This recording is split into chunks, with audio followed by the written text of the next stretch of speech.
Hello, my name's Miles and I live in the southwest of England, and I'm here today to introduce you to my YouTube channel.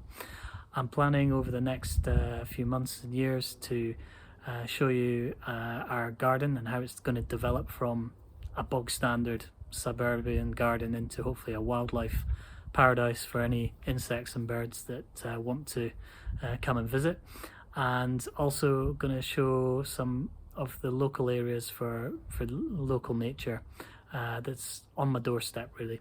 I'm a keen amateur photographer and I've discovered so many places nearby that I never knew existed until I started taking up the hobby, and I just thought anybody who's interested in seeing either of those things I will post on here.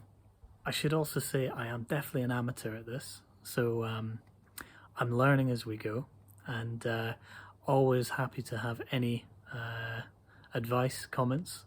Keep them clean, please. But also to encourage you to do something in your garden, in your home, which can make a difference to wildlife. Doesn't need to be much. You can make small changes, but if you're really going for it, go the whole hog. Go all in. I think one of the challenges we're going to have here with any garden, if you're trying to make a wildlife garden, is to make sure that there is enough food and variety of food for the wildlife throughout the year. So that's something we're looking at doing with our planting, and also with our pond. It's going to be a challenge just to work out what cover we need to give and how we can attract anything in. So as you can see here, this is a sort of upper sort of patioed area at the moment. It's seen better days. At the back we've got a clematis, which is going to be coming out. It does quite well, but it's a bit of a thug most of the year. And to the left we also have this jasmine. Again, it's a bit of a problem plant for this area. We then start looking at the next level down. At the moment we've got quite a lot of patio. This is all coming up, and we're going to just try and create a dry stone wall over to the right here, and again for the insects to take shelter and encourage them to have a habitat that they can feel safe in, but also that will encourage other species in.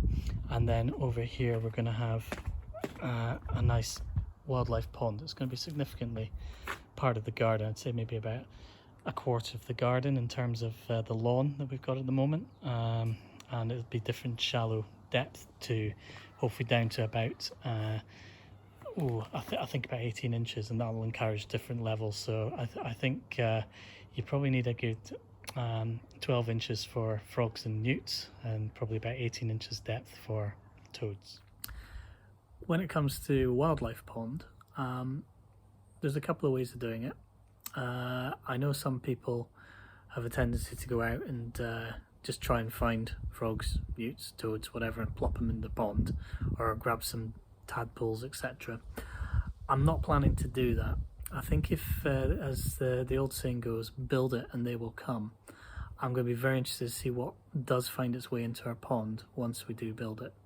And I think it's going to be interesting to try and make sure that this pond, when we build it, is friendly enough for the different species. And when you're doing a pond, you need to make sure you've got shallow areas for the likes of tadpoles, etc., because that's where they like to start to develop and grow. But you've also got to be able to have deeper spots for newts to be able to lay their eggs, but also for newts, frogs and toads to be able to hide from predators. So we're going to give it a go, and I'm excited more about what's then going to find its way into our pond once we've done it.